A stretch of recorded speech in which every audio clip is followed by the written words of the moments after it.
ভাঙা পায়ার নিচে সেই ইটটা এখনো রাখা। দরজাগুলো ঠিকমতো বন্ধ হয় না। আমি হাত বাড়িয়ে হাতলটা ধরলাম।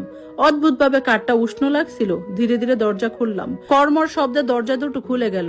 ভেতরে ঠিক যেভাবে মনে ছিল বাবার 3টি পুরনো পাঞ্জাবি ঝুলছে, বহু বছরের ব্যবহার, তবুও যেন এখনো বাবার পরিচিত আতরের গন্ধ লেগে আছে। আমার চোখের সামনে ভেসে উঠলো প্রতি শুক্রবার দুপুরে বাবার ড্রয়িং রুমে বসে টেলিভিশনে খবর দেখছেন। নিচের তাকে সুন্দর করে ভাঁজ করে রাখা ছিল তার পুরনো চেক শার্টগুলো, যেগুলো পরে তিনি একসময় গাবতলির ওয়ার্কশপে কাজ করতেন। অবসরের পরেও মাঝে মধ্যে সেগুলো পরতেন। আমি একে একে সব কাপড় বের করতে শুরু করলাম।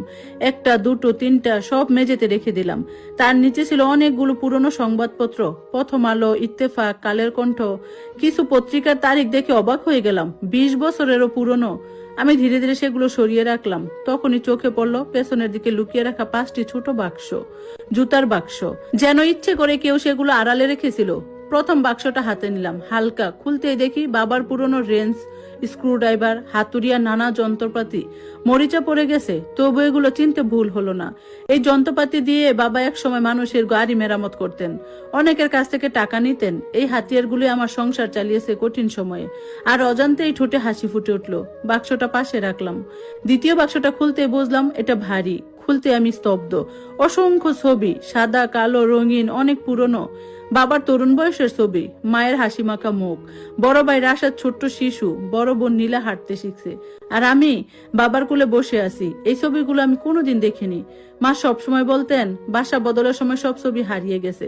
তাহলে এগুলো এখানে কি করে এলো? একটি জুতার বাক্সে, সেই আলমারিটার ভেতরে, যেটা কেউ নিতে চায়নি। গভীর নিঃশ্বাস নিয়ে তৃতীয় বাক্সটা খুললাম। এটা সবচেয়ে বেশি ভারী ছিল।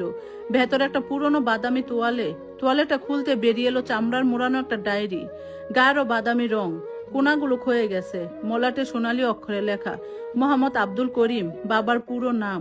আমি ডায়েরি খুললাম। প্রথম পাতার তারিখ জানুয়ারি 1985। আজ রাশেদকে প্রথম সাইকেল কিনে দিলাম। ও আনন্দে কেঁদে ফেলেছিল। আমি বলেছিলাম ছেলেরা উপহার পেয়ে কাঁদে না, অথচ ভেতরে ভেতরে আমি নিজেও কেঁদেছিলাম। এই সাইকেল কিনতে 8 মাস টাকা জমাতে হয়েছে। আমি পরের পাতাটা উল্টালাম। নীলা স্কুলের অনুষ্ঠানের জন্য নতুন জামা চেয়েছিল, বলেছি আগামী মাসে দেব। সে কিছু বলেনি, শুধু চুপচাপ নিজের ঘরে চলে গেছে। আমি ওদের সব ইচ্ছা পূরণ করতে পারি না, এই কষ্টটা কেউ বুঝে না। আরো একটা পাতা। তারপর আমার বুক ধক করে উঠল। তোমার মা বলে আমি সন্তানদের বেশি আদর করি। রাশেদকে শক্ত হতে হবে, নীলাকে ভদ্র মেয়ে হতে হবে। কিন্তু আমার ছোট ছেলে, আমার শুভ, আজ সে আম গাছ থেকে পড়ে গিয়েছিল। তাকে কুলে নিয়ে বুঝলাম সে আমার মতো জেদি, কিন্তু তার হৃদয় খুব নরম। এই পরিবারে যদি কেউ একদিন টিকে থাকে, সেই থাকবে। আমি বাক্যটা বারবার পড়লাম। এই পরিবারে যদি কেউ টিকে থাকে, সেই থাকবে। তারপর পড়তেই থাকলাম।